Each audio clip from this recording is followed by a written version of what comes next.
Duterte versus Nograles. Yun yung dalawang pangalan na maghaharap sa darating na eleksyon in 2025 bilang mayor ng Davao. Ngayon, dito sa video na to, titignan nga natin kung ano ba yung kapareho at pinagkaiba nitong dalawang kandidatong to. At ang binabanggit natin ngayon, by the way, hindi si Baste Duterte kundi si Rodrigo Duterte, yung dating Pangulo natin. At yung kalaban niya dito ay yung dating CSC Chair na si Carlo Nograles. Ngayon titignan din natin dito kung ano ba yung rason kung bakit sila tatakbo at ano ba yung kanilang plataforma. At titignan din natin kung ano ba yung pinagkaiba na itong dalawang kandidatong to. Pero bago ang lahat, alam mo ba that the population of Davao is approximately 1.8 million Davaoenos? At dun sa 1.8 million na yun, ang voting population niya is just under 1 million voters. At ang ibig sabihin nun ay kailangan makakuha ng at least 500,000 votes ang isang kandidato para manalo bilang mayor ng Davao. Ngayon tignan naman natin kung sino ba itong dalawang kandidato natin at himayin talaga natin yung mga impormasyon na alam natin sa kanilang dalawa. Sa totoo lang wala akong masyadong alam about Carlo Nograles until napakinggan ko yung interview niya with Karen Davila. At dito sa interview na to, sa totoo lang, medyo napabilib ako sa kanya. At tinignan ko kung sino ba itong Carlo Nograles na to at kinumpara ko siya kay Rodrigo Duterte. Kaya ngayon, tignan natin kung sino ba itong dalawang kandidatong to. Para kay Rodrigo Duterte, alam naman natin lahat kung sino siya. He won by over 16 million votes to become President of the Philippines. At yung brand niya as President of the Philippines ay alam din natin lahat. Alam naman natin na pumapatay tao siya, inaamin naman niya yun. Kahit naman lahat ng mga sumusuporta kay Duterte, inaamin yun na pumapatay tao siya. Nakakapagtaka nga ang isang tao na pumapatay tao, pero hindi nakukulong sa pagpatay nila sa tao. Anyway, alam din natin that Duterte's brand is yung EJ case, extrajudicial killings. Wala nang judge, jury dito. Basta si Duterte, pag sinabi niya masama ka, patay ka na. Yun lang yan. Whether it's true or not, hindi natin alam. Pero ginagawa niya yun. Ang susunod na legacy ni Duterte ay yung mga pogos. Dahil sa kanya, kumalat at lumawak at dumami yung mga pogos at yung mga krimen na kasama ng mga pogos. Hindi lang yon. Alam naman ng lahat na si Duterte ay malapit sa Communist Party of China. At malapit siya sa maraming mga mainland Chinese. As a matter of fact, yung dating economic advisor niya, si Michael Yang, ay isang dayuhan, hindi Pilipino. At dahil doon, yung posisyon ni Duterte sa West Philippine Sea ay halos kinampihan na niya ang China over the Philippines sa laban ng West Philippine Sea. At idagdag mo pa sa legacy ni Duterte yung Farmally Scandal na nangyari nung panahon ng pandemya. Na habang lahat tayo nakakulong sa ating bahay, walang trabaho, walang pera, anong ginawa niya dito? Umutang siya ng kay laki-laki para daw sa pandemya. Pero ang nangyari ay binigay lang niya yung pera niyo sa kanyang mga kaibigan. Tulad ng Farmally. At yun yung isang legacy ni Duterte na iniwan niya sa Pilipinas. Bago naging presidente si Duterte, ang utang ng Pilipinas is just under 6 trillion pesos. Pag-alis niya, lumampas ng 13 trillion pesos ang utang ng Pilipinas. Pati yung national budget natin, bobo sa panahon ni Duterte. Bago si Duterte naging presidente, the budget was just under 3 trillion pesos. Pag-alis si Duterte, lampas 5 trillion pesos na ang budget ng Pilipinas. Ngayon, bago naging presidente si Duterte, alam naman nating lahat na si Duterte ay naging Lord ng Davao since 1986, since nagkaroon tayo ng tunay na demokrasya pagkatapos ni Marcos Sr. Yung mga Duterte ay namuno sa buong Davao since then. Kaya pag tinignan mo dito, 30 years siya na namuno bilang mayor ng Davao o kaya vice mayor, tapos meron siyang kaalyado o kaya yung mga anak niya ang namumuno. Kaya sa karamihan ng mga taga Davao, ang alam lang nilang klaseng mayor ay si Duterte.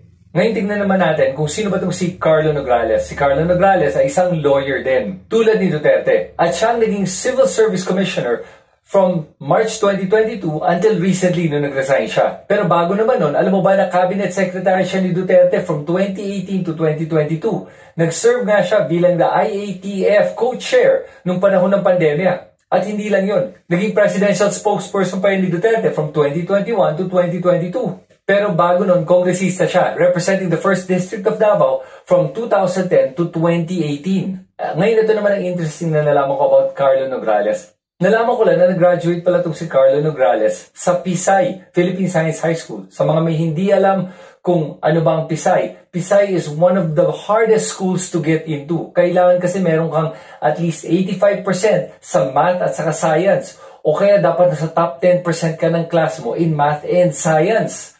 Hindi lang yon. Alam mo ba that there are over 20,000 applications para makapasok ng Pisay? At they only accept 240 students a year. Nakapasok siya as one of the 240 sa batch niya. At ang ibig sabihin nun is ganun katalino itong si Carlo Nograles. At hindi lang yon, nag-graduate din siya ng Ateneo with a degree in Management Engineering. Alam mo ba, basta narinig ko, engineer, magaling yan. Bakit? Kasi yung mga engineers, they're called problem solvers. Magaling sila tumingin ng isang problema at kaya nilang gumawa ng solusyon sa lahat ng mga problemang hinaharap nila. At nung nakita ko lahat to, na-impress talaga ako dito kay Carlo Nograles. Okay, ngayon nakilala na natin yung dalawang kandidato para sa mayor ng Davao, tignan naman natin kung ano ba yung rason kung bakit sila tumatakbo. At recently nagpa-press con itong si dating Pangulong Rodrigo Duterte at dito binanggit niya kung bakit siya tatakbo bilang mayor ng Davao. At ito ang sinabi niya. What am I supposed to do? Yan ako sa bahay. Pag-ising ko, nakatingin yung asawa ko. Pag-uwi niya, nasa sofa ako, nagbabasa ng newspaper, tinitingnan niya ako. Pag-uwi niya sa gabi, niya sa TV ako, masama ang tingin niya sa akin. Ano ang dapat gawin ko? Magpalit ng asawa? Patayin ko ng asawa ko? O I find something productive outside? Find something. Yes, sabi ko. Alam mo, magtrabaho ka. You get to solve so many problems and marunong naman ako magtrabaho siguro. Dumaan naman ako dyan. O, kitang-kita mo naman dito, o kaya kung di mo naintindihan sinasabi niya, ang sinasabi niya kaya siya tatakbo bilang mayor ay dahil ayaw lang niyang nakaupo sa bahay na walang ginagawa. Ngayon tignan naman natin kung bakit gusto tumakbo ni Carlo Nograles bilang mayor ng Davao. At ito naman yung sagot niya. So, naging mahirap for me really to make this decision. But, ang dami kasing humihila talaga sa akin pauwi to Davao City. And it's really about giving the people of Davao a choice. Because ang dami ng election na dumaan na wala pong choice sa Davao. And so my decision to come home to Davao is really about giving Davao a chance for change. My term sa civil service is 2029. I would have ended in February of 2029. And along with that is a lifetime pension. But why now? Because Davao needs to have a choice now because now is the election. Now is karon ang pinilian. Now ang election and it's about giving a choice to Davao and a chance for change. Alam mo ang interesting dito na meron na lang siyang 5 taon na magstay sa posisyon niya sa gobyerno tapos meron na siyang pension for life. Tapos nag-resign niya at ginive up niya yung pension niya for life para tumakbo bilang mayor ng Davao. Wow! Yan ang sacrifice. Okay, ngayon tignan naman natin yung plataforma ng dalawang to. Una-una si Rodrigo Duterte. At alam naman natin lahat kung anong plataforma ni Rodrigo Duterte. Kung di mo pa alam, ito ang plataforma niya at bakit siya tatakbong mayor. At kung tatakbo ako ng mayor, say, at this early sabihin ko na, lumayo na kayo ngayon na. Kung may mga droga ka, maghanap ka na ng ibang lugar, laki naman ng Pilipinas, si Amerika, Cebu, Manila, doon kayo. Huwag kayo sa Davao kasi kung ako ang mamayor, mamamatay talaga kayo. Yun ang sinabi ko noong mayor ako. Hindi sila naniwala. Ay sabi niya, extrajudicial killing. Putang ina, huwag na natin pag-usapan yung sinabi ko sa inyo, huwag. Ayaw ko ng droga, ayaw ko ng kidnapping. Hayaan mo ang Davao na mag-bloom sa sarili niya. Na walang problema ang tao dito. Hindi ko kay laking Davao ako eh. Dumating ako dito, nakakarang ba? So do not fuck with me. This is my city, and I want it peaceful city. At hindi naman ako nakikialam sa tao eh. I just want a peaceful city. Kaya kung mamayor ako, umalis na kayo kagad. Kasi pag inabutan ko kayo, patayan talaga tayo. Pati yung human rights, sabihin ko na ngayon. Kaya dapat yung human rights, i-contact na nila yung kusina itong ulol na to. Kasi mamamatay talaga yan. Ayaw ko masira ang mga anak natin. Ayaw ko masira yung syudad ko. Ayaw ko na putangin ng droga. Punta ka dito, magnegosyo ka, kung wala, maghanap tayo. Hanapan kita ng parang paano mga tulong. Oo, gobyerno to, dapat ang gobyerno tarong. Kung pasok ka dito, mag-hold up ka, magpabili ka ng droga, naghanap ka ng kamatayan, kutang ina. Dito sa Davao, maghanap buhay tayo, mag-asawa tayo, magtayo tayo ng pamilya, mga anak tayo, maghanap buhay tayo para magpag-aral ang ating mga anak. Hindi ko, pag natanda na tayo, mamatay tayo, yung second generation ng Davao nyo, ang mag-take over. Kung hayaan ko ang Davao na puro lango, ang mag-take over sa that will never happen. Nakikinig yung human rights, utang ina, makinig kayong mabuti. Just one word. Do not fuck it. Basta ako mayor, hindi naman ako istrikto. Nakakamali na tayo, matapit-tapit. Wala yan. Wala yung droga, mag-hold up ka, mag-kidnap ka. Do not expect na pag mag-enkwentro tayo, bubukayin kita. Nag-warning na ako sa'yo. Kayong mga hold upper, tapos i-rape ninyo yung mga biktima ninyo, tapatayin ninyo, kuhanin ninyo yung pera. Do not expect na kung ako ang mamayor, mag-enkwentro tayo, bubukayin ko kayo. Talagang papatayin ko kayo. Dapat makinig ang human rights dyan. Kaya dapat yung human rights, magkampanya. Magkampanya sila tulog. Huwag kayong bumoto kay Duterte. Yes, he's still sticking to the same script na nagkapanalo sa kanya bilang mayor at nagkapanalo sa kanya para maging presidente. Well, sabagay, it's a winning formula, so why change something that's not broken, I guess, di ba? Pero what's interesting is this, sa 30 years na naging mayor, ang mga Duterte sa Davao, ang sinasabi ba ni Duterte ay hindi niya nasolusyonan ang problema ng droga sa Davao? Hanggang ngayon, 30 years later, may droga pa rin?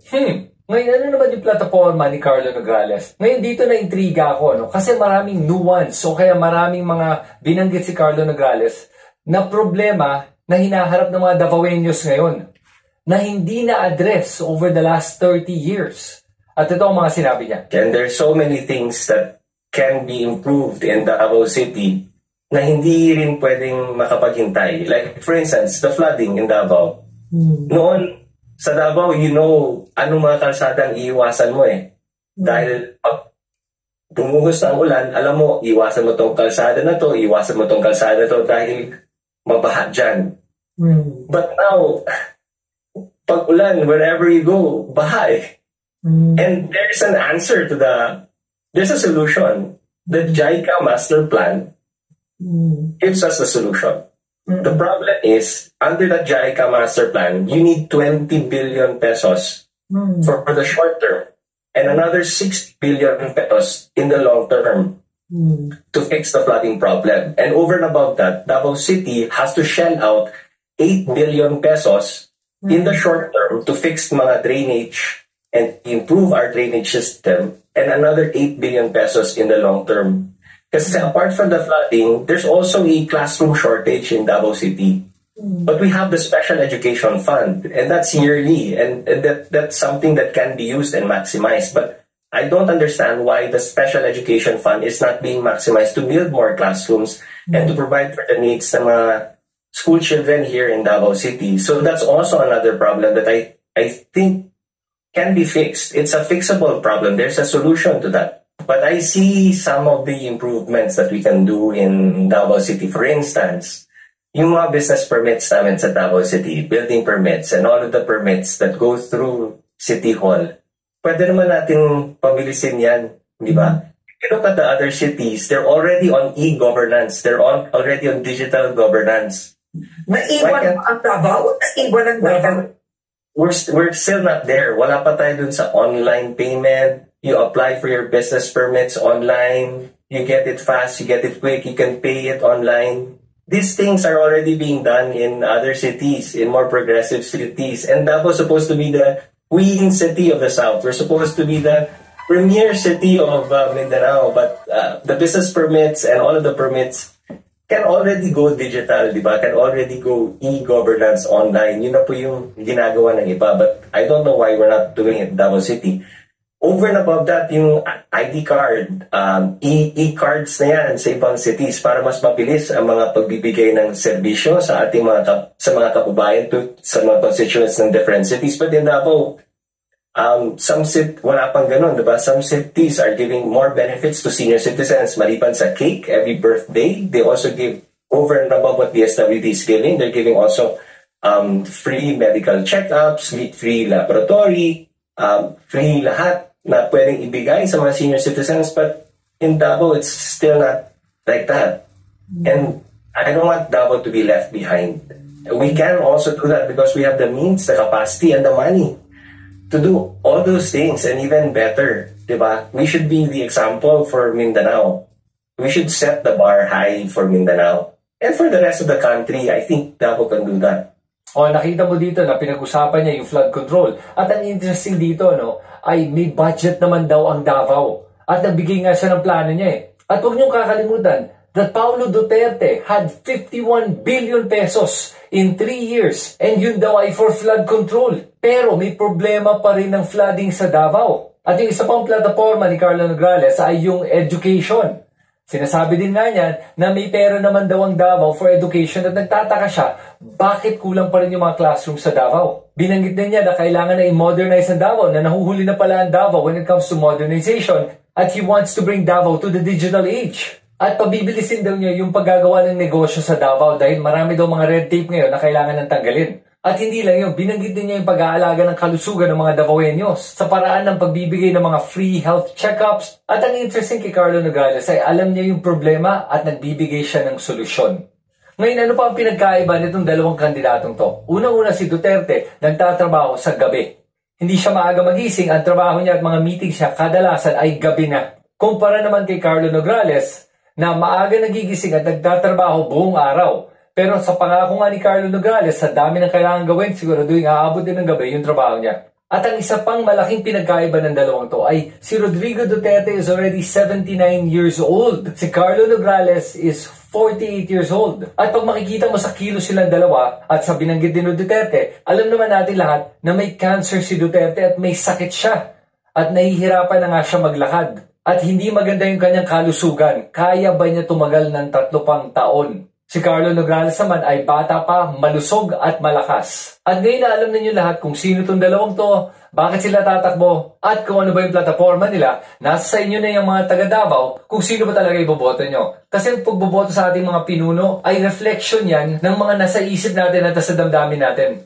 At ang ating mga pinuno is a reflection of who we are as people.